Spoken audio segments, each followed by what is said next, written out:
সৎসঙ্গীদেরকে বলে তোমরা একাদশী করো না, সৎসঙ্গীদেরকে বলে মালা তোমরা নেও না, মালা নেওয়া ছাড়া ধর্ম হয়? তাহলে এই মালার ভিতরে তুলসীর মালাই আমার দেশের লোক বেশি পড়ে।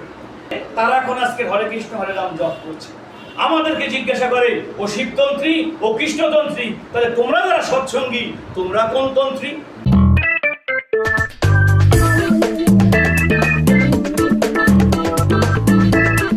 আর কমিটমেন্ট, এই মুক্তি একবার যেটা বলবো সেটা যেন কারোর মিস না হয়। কারণ আমি যখন মায়ের পেটে আসছি প্রথমে আমার এই মুখ তৈরি হয়েছে, আর যেদিন আমি শ্মশানে চলে যাচ্ছি শ্মশানে দাহ করার আগে কি করে?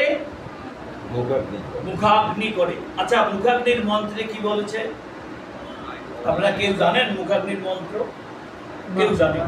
কারণ আমাদের প্রয়োজন মনে করি না। মারা গেলে প্রত্যেকের বাড়ির যে বিপ্র আছে তাকে ফোন দেই, সে আসে, সে বলে, আর আমি করি। মুখাগ্নির মন্ত্রে কি বলেছে?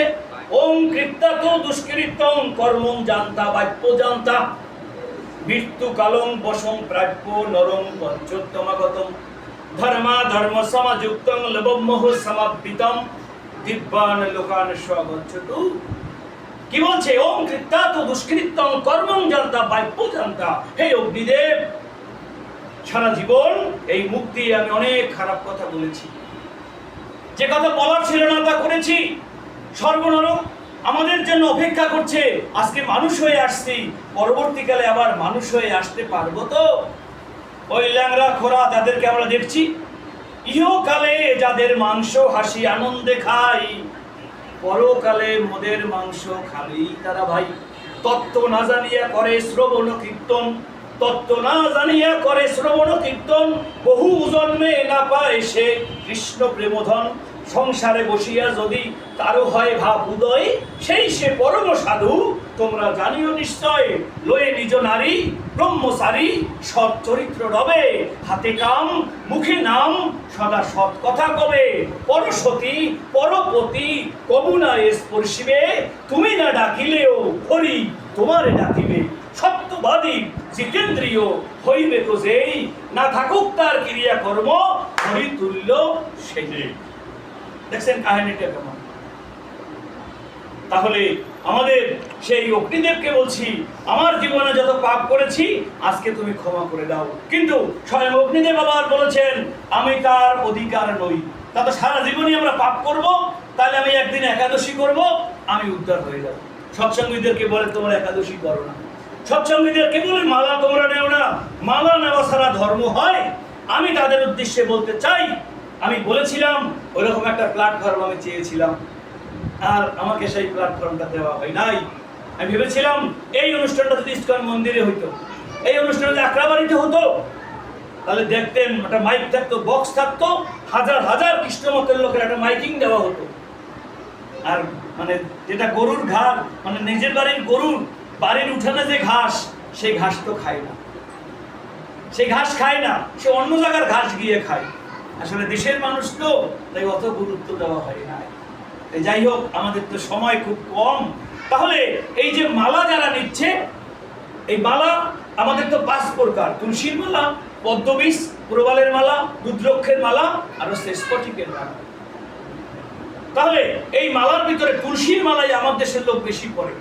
আমার দেশের অনেক সাধুকে দেখি, তারা আজকে আমরা দেখি গলায় তারা রুদ্রাক্ষ পড়ছে। রুদ্রাক্ষ কে পড়ছে? রুদ্রাক্ষ পড়ছে শিব। তাহলে তারা শিবতন্ত্রী, তারা শিবতন্ত্রী। কিন্তু শিবতন্ত্রী হয়ে তারা এখন আজকে হরে কৃষ্ণ হরে রাম জপ করছে। আমাদেরকে জিজ্ঞাসা করে, তাহলে এই মালার ভিতরে তুলসীর মালাই আমার দেশের লোক বেশি পড়ে। আমার দেশের অনেক সাধুকে দেখি, তারা আজকে আমরা দেখি গলায় তারা রুদ্রাক্ষ পড়ছে। রুদ্রাক্ষ কে পড়ছে? রুদ্রাক্ষ পড়ছে শিব। তাহলে তারা শিবতন্ত্রী, তারা শিবতন্ত্রী। কিন্তু শিবতন্ত্রী হয়ে তারা এখন আজকে হরে কৃষ্ণ হরে রাম জপ করছে। আমাদেরকে জিজ্ঞাসা করে ও শিবতন্ত্রী ও কৃষ্ণতন্ত্রী, তাহলে তোমরা যারা সৎসঙ্গী তোমরা কোন তন্ত্রী? ঠাকুরকে প্রশ্ন করেছেন, ঠাকুর আমরা কোন তন্ত্রী? ঠাকুর বলছেন তোমরা হচ্ছ সর্বার্থ সংসিদ্ধি তন্ত্রী। সর্বার্থ সংসিদ্ধি তন্ত্রী। মালানো জপ করছে, এই জপের হচ্ছে 3টা ভাব: বাহ্য জপ, বংশ জপ, আর হচ্ছে মানুষ জপ। বাহ্য জপ করা, মালা জপ করছে আর জোরে জোরে বলছে হরে কৃষ্ণ কৃষ্ণ কৃষ্ণ হরে হরে, হরে রাম রাম রাম রাম হরে হরে, এটা জোরে জোরে বলে। এই হরে কৃষ্ণ হরে রাম বললে তার 10 গুণ লাভ। এরপর আর এক ধরনের ভক্ত আছে, তারা উপাংশ জপ করে, তারা একটু আস্তে আস্তে করে, হরে কৃষ্ণ কৃষ্ণ কৃষ্ণ হরে হরে রাম একটু আস্তে করে, এটা করলে 100 গুণ লাভ। এরপর আরেকটা জপ হচ্ছে মানস জপ।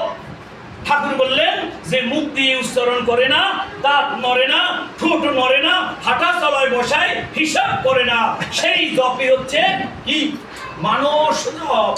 বাদ্য জপ, উপাংশ জপ আর মানস জপ। ওই মানস জপে ঠাকুর মানে আমাদের শাস্ত্রের সেই কুলন তন্ত্রের মধ্যে বলা রয়েছে, এখানে ওখানে মানে জোরে করলে হয় 10 গুণ, একটু আস্তে করলে হয় 100 গুণ, আর যে মানস জপ করে তার হয় 1000 গুণ। আপনি একটা বাড়িতে গেছেন, 3টা নোট আপনাকে দিয়েছে, 10 টাকার নোট, 100 টাকার নোট আর 1000 টাকার নোট দিয়ে বলছে আপনাকে তো 3টা নোট দেবো না, নোট দেবো একটা, 3টা আপনার কাছে দিলাম, এবার আপনি যেটা ইচ্ছে সেটা নেন। আচ্ছা মায়েরা, দাদারা, মায়ের যারা আছেন, আপনার কাছে এই 3টা নোট দিয়ে বল আপনি কোন নোটটা নেবেন, কোনটা নেবেন? 1000।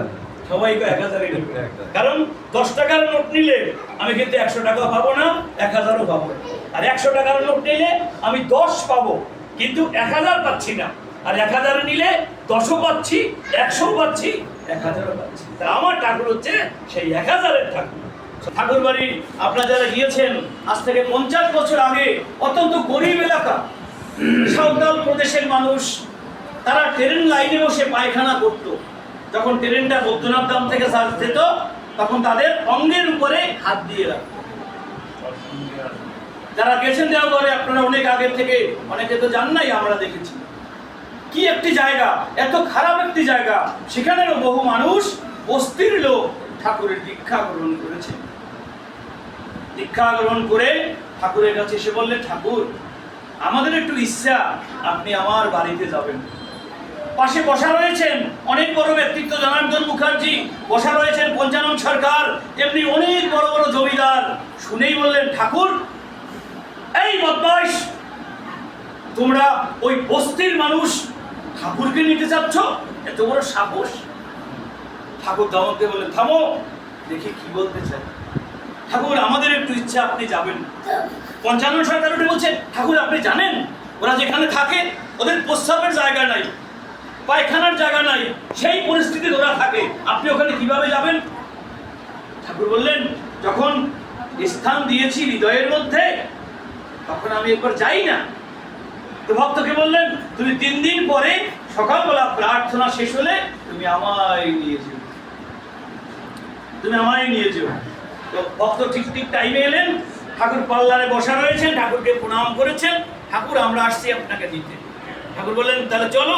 পাল্লার থেকে নেমেছেন, ঠাকুরের পায়ের জুতো দিয়েছেন, তো পা ঠাকুর জুতো পরছেন, আর জুতো পরে পঞ্চানন্দাকে ডেকে বলছেন, ও পঞ্চানন্দা, আমি তো যাচ্ছি, আপনি যাবেন নাকি?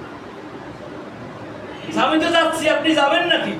ওই পঞ্চানন্দাই তো বলছিল, ঠাকুর পায়খানা প্রস্রাব সব আপনার পায়ে লাগবে, আপনি চলতে পারবেন না, খুব পরিস্থিতি খারাপ, এসব বলে ঠাকুরের মাথাকে বিকৃত করার চেষ্টা করেছে। কিন্তু সেই ঠাকুরই আবার পঞ্চানন্দাকে বললেন, ও পঞ্চানন্দা, আমি তো যাচ্ছি পায়খানা প্রস্রাবের মধ্যে, আপনি যাবেন না? ঠাকুর বলেছেন। এখন পঞ্চানন্দা আর কি করবে? পঞ্চানন্দা বলেন, আজকে ঠাকুর যাব।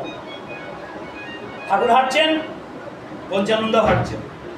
একটা সময় তারা ওই বস্তির মধ্যে ঢুকেছেন। ঠাকুর এবারই ওবারই 2-3 বারই ভ্রমণ করেছেন। কেউ কিছু খেতে দিয়েছে, ঠাকুর খেয়েছেন। খেয়ে ঠাকুর এবার বললেন, তাহলে উঠলে হয়, তাহলে উঠলে হয়। এবার ঠাকুর আগে চলছেন, আর পঞ্চানন্দা পিছনে চলছেন। দুজন আসছেন ঠাকুর বাড়িতে। এসে ঠাকুর জুতো খুলেছেন। জুতো খুলে এবার ঠাকুর তার পায়ের দিকে তাকাচ্ছেন, খুব ঘন ঘন ঘন ঘন পায়ের গোড়ালির দিকে এদিক ওদিক তাকাচ্ছেন। পঞ্চানন্দাকে বললেন, ও পঞ্চানন্দা। আর পঞ্চানন্দা বললেন, ঠাকুর কি পায়খানায় বলছিলাম না যে এই বস্তির মধ্যে যাচ্ছেন, পায়খানা পেস্তাব আপনার পায়ে লাগবেই লাগবে, আমি তো আপনাকে বলেছিলাম। ওই জন্যই কিন্তু আপনি দেখেন হয়তো আপনার পায়ে কোথাও না কোথাও পায়খানা লেগে আছে। ঠাকুর দেখে বললেন, আমি তো দেখছি আমার কোথাও পায়খানা প্রস্তাব লাগে না। পঞ্চানন্দা দেখেন তো আপনার পায়ে লেগেছে কিনা। পঞ্চানন্দা বললেন, ঠাকুর এই জন্য আমি একটা চালাকি করেছিলাম। আপনি ওই বস্তির ভিতরে যখন গেছেন, ওই রাস্তা দিয়ে যখন গেছেন, আমি আপনাকে আগে হাঁটতে বলেছি। কেন হাঁটতে বলেছি ঠাকুর? আপনি যেখানে যেখান থেকে হেঁটে গেছেন, যেখানে যেখানে পা দিয়েছেন, আমার পাটাও আমি ওখানে ওখানে দিয়েছি। যেমন ভাবে গিয়েছি, আসার সময় আপনি যেখানে যেখানে পা দিয়েছেন, আমিও সেখানে সেখানে পা দিয়েছি। আপনার পায়ে যদি পায়খানা প্রস্রাব কিছুই না লাগে, আমার পায়েও লাগে নাই। আমি এতদিন আপনার সঙ্গে থেকে আমি খুব ভালোভাবে বুঝেছি, আপনি খারাপ জায়গায় গেলেও আপনার পায়ে খারাপ কিছু লাগবে না। তাই আপনার পায়েও লাগে নাই, আমার পায়েও লাগবে না। আমি না দেখেই বললাম জয় গুরু। জয় গুরু। বুঝতে পারছেন? এই হচ্ছেন আমার ঠাকুর। তো আসলে আমার অনেকদিন ধরে পটুয়াখালী যাবো, পটুয়াখালী যাবো, বাকেরগঞ্জ উৎসবের পরে আসলে আসছি। আর আমার তো এখন বিদায়ের পালা। পরশু দিন বেতাগীতে প্রোগ্রাম, কালকে শরীর খেলিতে। অনেক ত্রুটি আমার হতেই পারে, আপনারা ক্ষমা সুন্দর দৃষ্টিতে দেখবেন। আর আমরা সবাই চাই ইষ্টস্বার্থ প্রতিষ্ঠা। এই দেশে সারা জীবন থাকার জন্য আপনিও আসেন নাই, অমলদাও আসে নাই, সমীরদাও আসে নাই, আমিও আসি নাই। কয়েকটা দিন, এই দিনটা পার হলেই আপনাকে আমাকে সবাইকেই চলে যেতে হবে। তাই এদেশ তোমার নয় গো বন্ধু, এদেশ তোমার নয়। তাই আসুন, এদেশ থেকে হিসাব করে আপনাকে ওখানে যেতে হবে। সবাই ভালো থাকবেন, সুস্থ থাকবেন, এই প্রার্থনা পরম পিতার আতুল চরণে জানিয়ে আজকে আমার এই আলোচনা এখানে শেষ করছি। সবাইকে আনন্দিত। জয় গুরু। জয় গুরু।